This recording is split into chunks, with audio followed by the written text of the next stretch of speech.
Ho, ho, ho!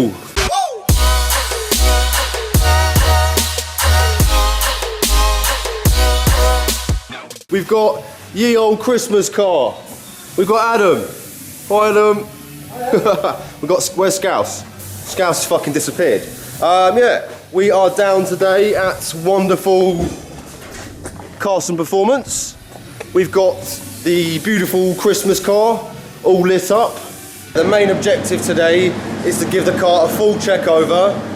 John's done a few skids in it since then. There's a few knocks that have come apparent. So yeah, we need, Scouse is laughing.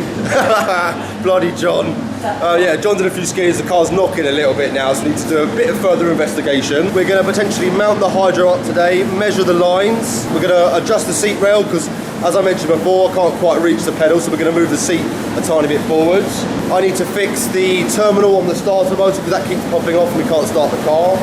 So yeah, just going to have a really good check over, see what the fuck's going down, and yeah. You managed to open the bonnet with all the lights on. Well, hey, we did actually think about this. We made sure we could actually open the bonnet with the lights still attached because yeah, the probability of the car breaking down with John driving it is extremely high. I don't know if you guys can see down there, but yeah, the starter motor, the terminal keeps popping off, so Scouse is going to have a little look and see what the fuck's going on. I do have a little bit of a squeak going on at the back, which I will demonstrate now.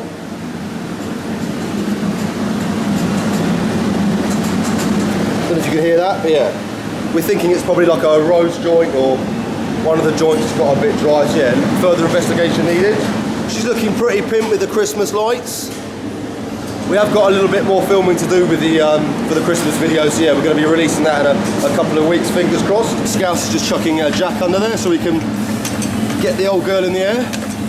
Another cool thing I managed to do was, yeah, the guy Jake gave me quite a few spare parts for this car which I didn't actually need, so I managed to sell those on eBay. And then, yeah, with the money I raised, I managed to buy an Apexy Power FC standalone ECU. Managed to get it for 375 quid, which is really cheap. It's a Dejetro unit as well, which means I can use a map sensor instead of a MAF, which has got lots of benefits. That should arrive in about 2 or 3 days. Yeah, we'll get that plugged up, and then once we've got the new turbo and stuff on there, we'll go and get it mapped, and should have a few more ponies. Muscles. The other thing I'm going to be doing today is removing this bloody awful HKS SSQV. As you guys have seen in the previous videos, it squeaks like a bird. Once we remove this, we will get a little bit of compressor surge, but yeah, we're not running massive boost and the turbos are pretty cheap on these, so not the end of the world. The other thing I'm going to be doing is relocating this water temp sensor and getting a normal bit of Samco hosing from the rad to the block, because that looks poo. Once the Power FC arrives, that's the original MAF. I can fuck the MAF off and I can use the map sensor that's supplied with the Power FC. That means I can run a few more boostings. I've also managed to source a G-Ready hard intake pipe. As you can see, the original intake here is like a sort of rubbery hose. Muzzy's also got a T28R turbo for me, which is a ball bearing unit from the S15. And he's also got a set of S15 injectors, which are slightly bigger than the S14s, which will allow me to run a bit more boost, a bit more power. Once I've got the Power FC installed, the T28R, a new manifold, get it mapped, should hopefully get about sort of 320, 330 horsepower, which will be plenty to do some skids, and will also help to keep the car reliable. If you start running sort of massive power without supporting mods, you're soon going to start breaking things. Big up all the lads that helped us put the lights on a couple of nights ago. We sort of spent about 2 or 3 hours in a cold car park, getting all the lights to work. So yeah, big up my main man. What are you doing, Scouse? Custom made jacking blocks. Billet, one piece. Up and away! Why have we got the lights on? Because it looks cool. It is. Let's do it. Here we go. First look underneath ye old Sylvia.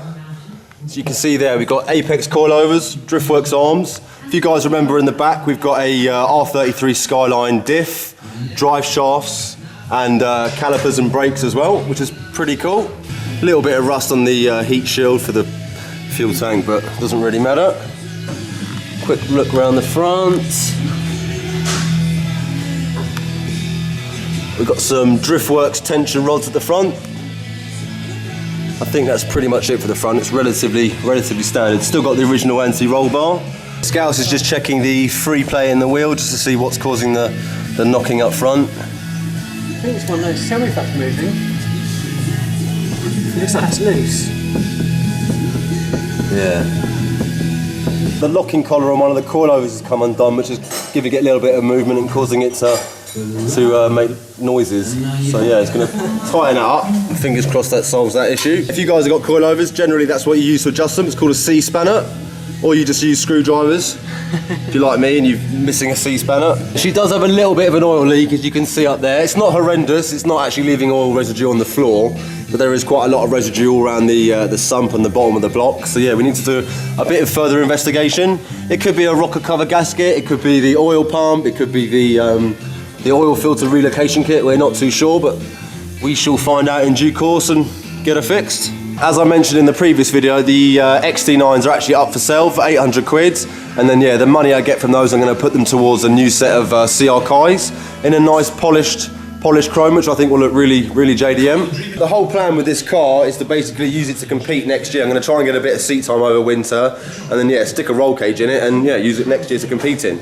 Probably first thing I'd like to do is Drift Cup, if they'll have me. Then yeah, hopefully if I can do well in a few rounds of Drift Cup, they'll promote me up to BDC or back to BDC where I used to be. And yeah, hopefully I can do some good competitive drifting. The car's not going to look sort of mental. It's pretty much going to look as it is with a sort of new set of wheels. I might get a sort of set of carbon fibre canards and a few sort of aesthetic bits just to sort of make it look a bit more aggressive. But yeah, generally speaking, the car's going to be pretty much as it is now. Obviously, as the year goes by, and hopefully if I do well with competing, I can try and attract some more sponsors and get some cooler parts on the car. But yeah, about sort of 350 horsepower should be more than enough to, you know, do some basic competing. And then yeah, if I sort of manage to get up through the echelons and rise the ranks, I can add more power and make the car a bit more competitive. Sweet. Right, that's the coilover done back up, so now it's not going to be moving like that and causing the car to be a little bit dangerous. Solid. Feels solid? Cool. As you guys can see, I've actually got these stock original S14 brakes. What Scouse has actually done and what I'm probably going to do is get a set of 350 calipers front and rear. They're the same brakes that they run on an R34 GTR. Same R34 GTR. Yeah. So if it stops the GTR, it should stop me. Hopefully. Well, I don't know. Famous last words. The car is coming back down. We've had a good look underneath. We've sort of done pretty much everything we can do for now. I'm going to order a new rose joint. We've got the clutch obviously coming as well. And then yeah, we'll get onto the oil leaks in a few days' time. So now we are going to modify the seat. So I can actually reach the fucking pedals, because that would be helpful. Currently they're set up for like a guy that's 6'2" and I'm 6 foot. Right, I'm just turning off all the Christmas lights. You're probably wondering how we did this. Well, it's actually just battery powered. If you can see, we've actually got 6 of these controllers. I bought 6 sets of lights. You can see them dotted around the car. And then yeah, all you do is just press that to cycle through the different modes. If it works, there we go. And hold it down to turn it off. Nom nom. Don't remember, guys. Oh, don't remember? No, do remember. That makes no sense. Do remember, we've got a competition running now. Every single video we release, we're going to be giving away free decals, so free Chrome Gold Monkey London decals and free Monky decals. All you've got to do is get on the video within the first 24 hours of being released. And then yeah, if you look in the comment section, there'll be a link. Click on the link, you can enter the competition, and fingers crossed you'll win some sexual decals. To be in with a chance of winning the comp, make sure you subscribe to the channel and you've clicked notifications. Yeah, if you don't get notified of my new videos, you won't make it to the competition. The next task on the agenda is adjusting the seat. There are actually quite a few holes underneath that we can adjust it with, so hopefully we can bring it forward a little bit and I can be a bit more comfortable. We seem to have we've got a rogue set of lights at the moment that literally won't turn off. I just have to press that, but they seem to keep coming on again. Cheers, mate. Thank you. That's our old mucker Adam. He's a dab hand with the painting and the spraying. So yeah, hopefully as I destroy this car throughout the year, he can repair it and make it look beautiful. Don't worry, this car isn't going to be another Sora.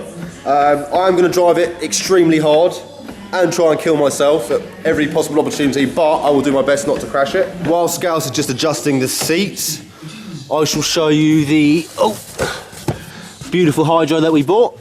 Here she is. Oh, lovely. It's even got a sheath. This is the new hydro. It's a lovely, lovely bit of kit. You can see it's got a spherical bearing on the handle, so you don't get all that sort of sloppy movement. Thank you. Yeah, it's really, really nicely made, this. These are actually fabricated in Lithuania. I met the guy that makes them and he's extremely talented. He's a drifter himself. And then yeah, he fabricates all these beautiful products. If you want to get your hands on one of these, my cameraman, he's obviously Lithuanian, he knows the guy as well, he's one of his best friends. And he's actually got a shitload of these for sale. They're 140 quid each, which is really, really reasonable for the quality. If you want to get one of these, feel free to give us a shout via Facebook, send us a message and we'll get you sorted. Yeah, that's the hydro. That's the lovely sheath it comes with for the older generation. And then I've also got a Wilwood master cylinder which I managed to pick up for 25 quid, which was really cheap. This is actually a reverse mounted hydro as well, so yeah, it's going to be going, which way does it go? Like that, yeah, like that. Normally conventional hydros are sort of mounted this way with the cylinder running backwards with the lines going like that. With this one you spin it round, the cylinder sits on the opposite side and it's reverse mounted.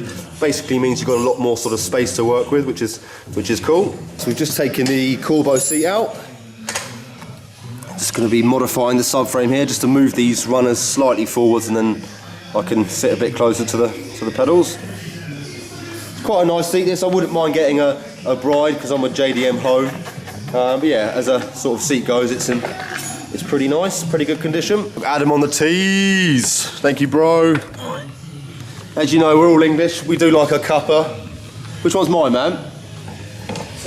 Oh yeah. Mine's the really milky coffee. Oh yeah, which one's tea and coffee? Only joking, man. Cheers, Adam. Chin chin.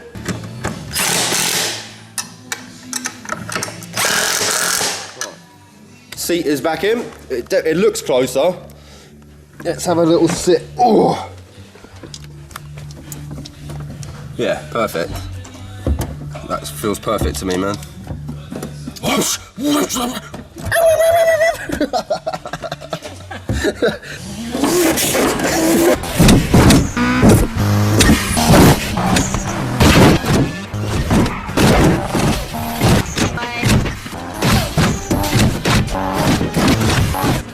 So yeah, we've got the lovely hydro, which is going to basically be mounted about sort of there. It's going to sort of partly go into the centre console and then the handle's going to be there just sort of next to the indicator stalk. But yeah, that should be ideal.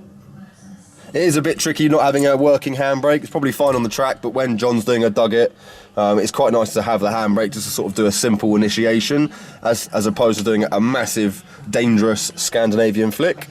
But yeah, what we're going to do now is basically measure up the lines, order them, and then yeah, when the lines are right, we can come back and get this bad boy installed.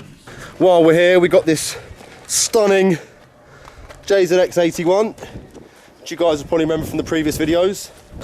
Does look savage, the old JZX81. Big fan of this. Shame we never got to see James do a skid in it, but hopefully once it gets to Ireland we can see how it goes down.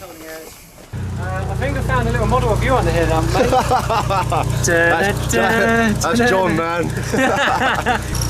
So yeah, here's the heart of the JZ. It's actually quite clean under here, man. So yeah, non-VVTi 1 JZ. It's got a nice little HKS suction pipe. Cheeky little strut brace. Any idea on the spec on this or not at all? It works. It's got a Koyo radiator. Quite tidy. So yeah, it looks a bit scruffy on the outside, but underneath, the crown jewels, where it's most important, looks pretty sweet. I don't really want to show you guys this because it looks pretty fucked. Someone's had a pretty big smack in this. But yeah, this is a R34 GTT, or was an R34 GTT. Looks like he's hit a lamppost. Poor sod. So yeah, this isn't actually one of their customers. The guy that owns this, he's actually bought this shell really cheap. With the idea of taking the engine, the gearbox and some of the ancillaries out of it. So yeah, as you can see here, Scouse has already removed the engine. It's a real shame to see a Skyline looking like this, but at least they're taking some of the parts and salvaging it and it's going to go to a new home. But yeah, shame to see an R34 looking like this, but it is what it is, can't be helped. Another thing I need to do when I get 2 seconds is remove these rear speakers. Aesthetically wise though, I think the car looks pretty cool. It's got quite a nice sort of Vertex kit on it. Cheeky little roof spoiler. I might get some carbon fibre canards for the front just to sit on the front of the bumper, or maybe get some sort of diffuser for under here just to sort of make the front look a little bit more aggressive. Yeah, I quite like how it looks, sort of relatively simple. Hopefully I can be sort of a bit of an underdog for next year in drifting and you know, I'm not going to try and have a massively powered car or crazy setup. I'm just going to sort of try and take quite a basic car and see how I get on. Just want to do a massive shout out to my old mucker Luke. He very kindly donated a Fidanza, no, not Fidanza, a Toda, got the fucking mate wrong, a Toda lightweight flywheel, which you can see there. So that's going to match up really nicely with the new clutch. I've done a few videos with Luke before, and we're actually going to be doing a review with him on Tuesday. He's got a 500 horsepower SR20 S14. This is Luke's Instagram, Nissan_200SX. So yeah, it'd be really nice if you guys could give Luke a follow. He's been an absolute lad, and yeah, sent us a free flywheel essentially. So yeah, if you can give him a follow on Instagram, it'd be really nice. The car is looking a little bit dirty at the moment. The one decal I really want to put on is the chrome gold Monky London decal, which I think I'm going to put about probably there maybe, or somewhere around here, but yeah, on the back. So yeah, look forward to putting that on. We are pretty much good to go. I've got some customers this afternoon, so I've got to pop back and hopefully sell some cars, make a few P's. We're going to leave the S14 here. I'm going to gather a few more bits together, and then yeah, next week we can sort of carry on and get it ready for its first proper drift day. So yeah, very exciting. So anyway, I hope you guys enjoyed this video. Bye from me. Bye from Adam. Bye from Scouse. Love you lot. See you soon. Peace.